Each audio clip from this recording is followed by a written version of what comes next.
자, 2차 함수의 활용입니다. 자, 2차 함수는 지금 문제도 뭐라고 되어 있냐면 2차 함수는 최대값과 최소값이 존재한다고 써 있네.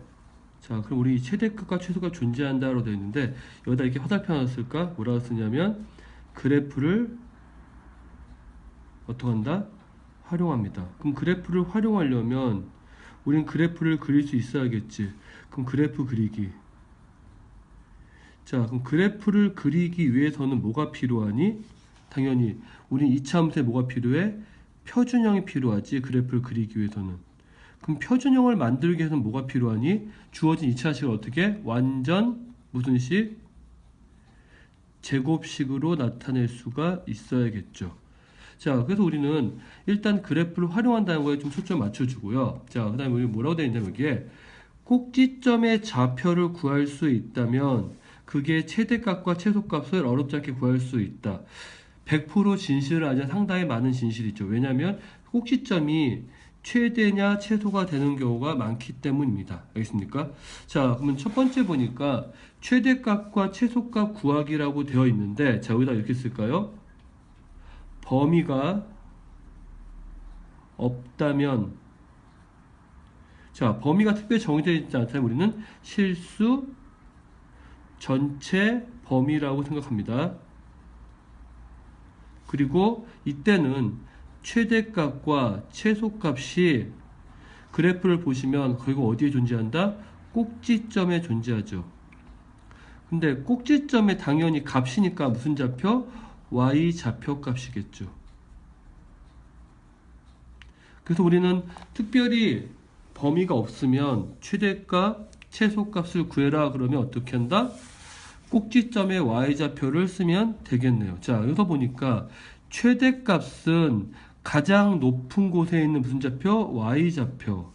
최소값은 가장 낮은 곳에 있는 무슨 좌표? y좌표. 이해하셨어요? 자, 그럼 옆에 있는 거 예를 들어볼까요? 주어져 있는 2차 함수의 최대값과 최소값을 구해라. 옆에다가 쓸까요? 자, 뭐가 없어요? 범위가 없어요. 그러면 뭐라고요? 실수 전체 범위라고 했죠. 자, 그러면 주어져 있는 이 2차 함수를 뭐 해야 된다고? 그래프를 그릴 거예요.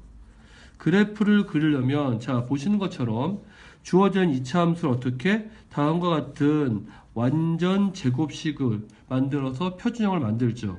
그러면 보시는 것처럼 여기에서 우리는 꼭지점의 좌표를 알 수가 있는데 얼마죠? x-3이니까 x좌표는 3일 거고 뒤에 마이너스 4이 붙었으니까 마이너스 3 이렇게 되겠네요. 자, 그려줬으니까 3,-3이라고 하는 요 점이 결국 꼭지점이네요. 그래프를 그렸어요. 이렇게. 그러고 난 다음에 자, 가장 낮은 쪽에 있는 무슨 좌표가 y좌표 값이 결국 이게 뭐가 된다? 이게 최소값이 되겠죠.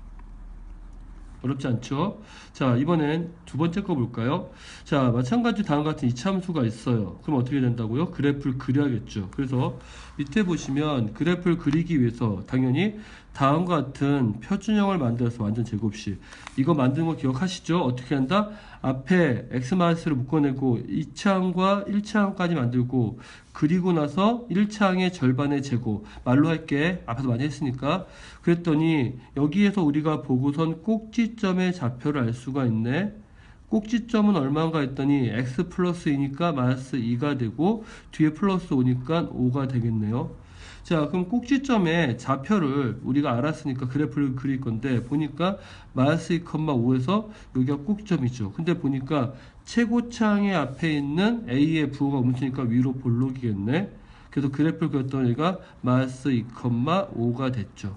근데 보니까 가장 위쪽에 있는 무슨 좌표? y좌표가 그게 뭐가 돼? 최대 값이 되겠죠. 됐습니까? 그러면 우리는 다음 같은 그래프를 보고 최소값이 마이너스 3이라면 이렇게 쓰겠죠.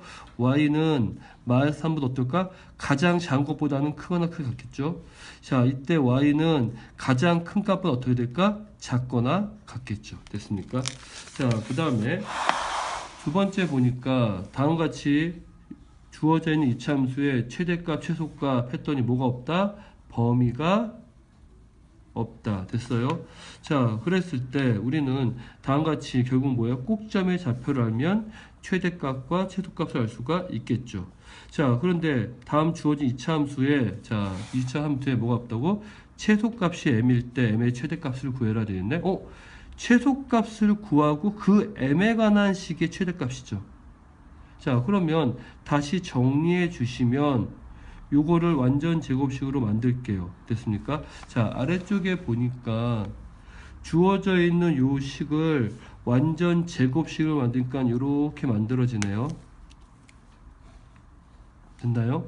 그랬더니 여기에 꼭지점이 뭐가 되냐 그랬더니 꼭지점이 보니까 마이너스 a, y좌표는 마이너스 a제곱 마이너스 8a가 되겠죠. 그래프를 그린 방향이 최고창의 향수, 최고창 2차 앞에 있는 계산 양수이기 때문에 그래프의 모양은 이렇게 그려질 거고, 요 꼭지점이 있을 거고, 대칭축은 뭐가 될까? x는 항상 꼭점 x좌표가 대칭축이죠. 마이너스 a가 대칭축이 되겠죠. 그랬을 때 여기에 y좌표 값인 그게 최소값이 되고, 그게 뭐가 된다? 마이너스 a 제곱 마이너스 8a가 되겠죠. 자, 근데 문제에서 뭐라 그랬어요?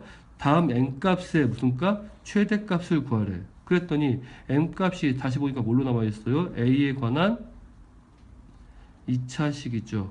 그래서 우리는 a에 관한 2차식을 다시 완전 제곱시켜서 표정을 만들었어요. 그랬더니 꼭지점의 좌표는 뭔가 했더니 마이너스 4,16이 되고, 최고창이 움직이니까 그래프는 이렇게 그려지겠죠. 그래서 꼭지점에 결국 뭐? 최대값은 y좌표 값이네. 그래서 최대값은 얼마냐 그랬더니 16이 되는 거죠. 됐습니까? 자, 오른쪽에 볼 테니까 이렇게 돼 있네요. 제한된 뭐라고요? 정의역에서, 정의역은 무슨 값? x 값이죠. 아까는 범위가 없었는데 지금 뭐가 있죠? 범위가 있어요. 그럼 이렇게 쓸까요? 최대, 최소는 뭐가? 꼭지점에 y 좌표가 뭐라고 쓴다? 아닐 수 있다. 이따 쓰시죠. 왜? 아까는 반드시 꼭지점의 y좌표가 최대값, 최소값이었지만 이번에는 아닐 수도 있어요. 결국 뭐죠? 뭐에 따라서? x의 범위에 따라 달라진다라고 쓰시죠. 자, 그러면 우리가 최대 최소를 푸는 가장 쉬운 방법 뭐라고요? 그래프를 그리는 거라 그랬죠. 자, 그럼 주어져 있는 밑에 있는 식을 볼까? 밑에 보니까 x의 범위가 제한되어 있네요. 그리고 다음 같은 2차 함수네. 그럼 그래프를 그릴 거니까 완전 제곱식 만들 거예요. 자, 아래쪽에 보니까 다음 같은 완전 제곱식이 나와 있는 거 보이세요? 자, 이렇게 만드는 거예요. 한번 해볼게요. 마이너스 묶어내고 x의 제곱 마이너스 4x죠.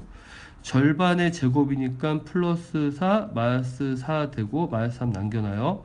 그러면 다시 정리해주면 마이너스 묶어내고 요만큼은 x 마이너스 2의 제곱이 되고, 여기 있는 마이너스 4는 앞에 마이너스를 붙여서 플러스 4 마이너스 3이 돼서 여기는 1이 이렇게 되겠죠. 자, 그러면 주어져 있는 함수를 그릴 건데 그려놓고 보니까 꼭지점의 좌표는 어디서부터 어디까지죠? 보니까 꼭지점의 좌표는 어디서 나요? 꼭지좌표는 2,1이네요. 자, 근데 문제에서 뭐라냐면 x가 0부터 3까지죠. 그러면 0일 때, x가 0일 때는 마이너스 3이고 x가 3일 때는 0이네. 그럼 그래프는 요렇게, 잠깐만요, 요만큼만 그려지죠. 그랬더니 자, 가장 위쪽에 있는 요 값이 뭐가 돼? 최대값이 되네. 그래서 m 최대값은 1이 돼요. 꼭지점 잡혀 됐네, 이번에는. 근데 최소값은 어디냐 그러면 결국 뭐죠? 양 끝점 중에 가장 작은 건 얼마? 마이너스 3이 되겠죠. 그래서 우리는 범위가 제한되어 있으면 사실 이렇게 할 수 있어요. 최대값과 최소값이 동시에 구할 수도 있어요. 다시요. 범위가 제한되어 있으면 뭐라고요? 최대값과 최소값을 동시에 구할 수 있어요. 왜? 다음 밑에 보신 것처럼 그래프를 어떻게 그려? 제한된 범위 내에서만 그리면 가장 큰 y값과 가장 작은 y값이 결국 최대, 최소가 될 테니까요. 기억하시고 머릿속에 기억하세요. 최대소는 뭐다? 그래프를 그려서 해결한다. 대단히 많이 나올 거고요. 여러분이 앞에서 그래프를 못 그리면 취해치는 손은 물 건너 가는 겁니다.